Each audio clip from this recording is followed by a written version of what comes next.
confused by my innocence at 4 years old, like the Incredible Hulk standing before me, his retired football hands gripping my shoulders, forcefully shaking me at the neck until the shock and numbness had set. The pain and shame of being me already etched in. The pain of knowing I wasn't welcome. The pain that I didn't belong.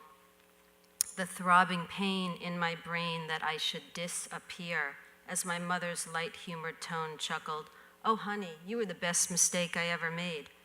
Mistake reverberated like thunder, resounding in my soul, as natural as my precious little heartbeat.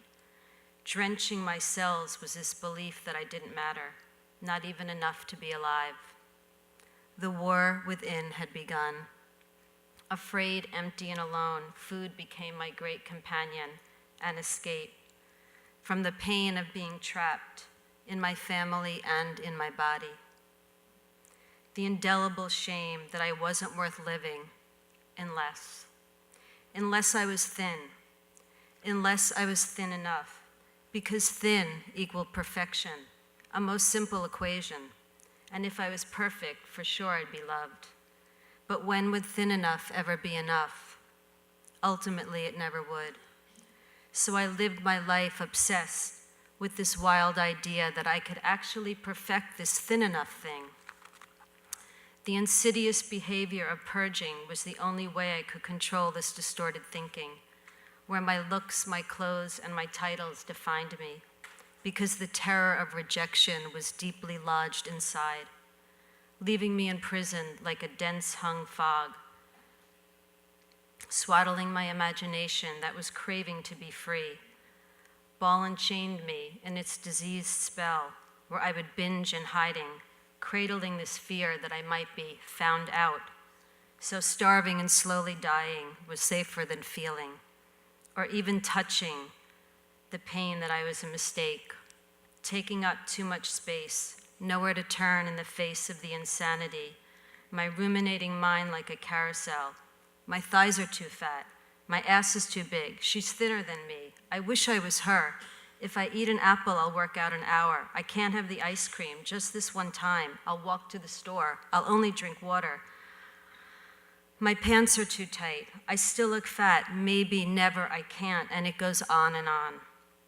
The control and rigid behavior, the rationing of my mind, the deals, the barters and manipulation, the excuses and broken promises, the sabotage relationships and irrational choices I relied upon, all spinning in my mind like a tornado without any reprieve between me and the madness.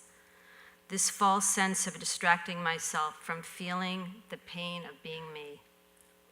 Protecting the shame at all costs was my only chance at survival, but it disconnected me from intimacy and the very life I was living, and reality.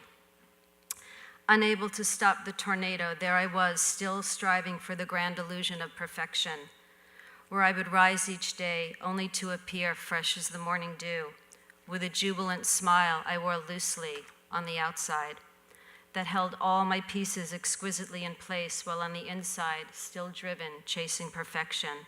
And I did it over and over and over again in my poised survival that was fighting this war I had been battling for 30 years. Aching to understand this misfit I was convinced I was, desperately yearning to be, not me, anybody but me.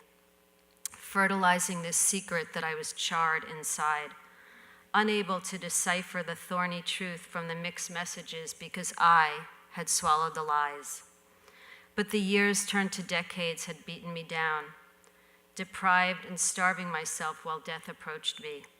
When finally, I became malnourished in body and mind, too frail to barely stand, I collapsed into a delirious bottom, lying in a hospital, then in treatment, a mere 89 pounds on a feeding tube through my nose down to my stomach, 30 days pumping nutrients to revive and nourish my skeletal body. And yet still, blinded by the cunning, baffling, and powerful delusion that my thin enough still wasn't enough. It's crazy. until only days in the harsh reality of treatment, where the fancy frills, the impressive titles, and the pretty outsides were all stripped away, I, unrecognizable, woke up. I lay in the silence of the darkness where I could run no more and gathered all my accumulated prayers, and I prayed. Then, just when I thought my mind and body could no longer endure the trauma that had been taking my life, I was greeted by a new still point. And it was there I chose to never give up, not just for me, but for all those who suffer this rugged road alongside me. And to my surprise, I forced to surrender to the illusion of control, and my armored walls crumbled, and I was cracked wide open. Like a phoenix rising from the ashes, I grew wings of courage and strength to face the decades of the pain and shame, with deep desire to live in a new wilderness where my spirit howled to live in full swing in this life, where my brave chose to love me, where my brave chose to trust the world with me in it and journey on for us all.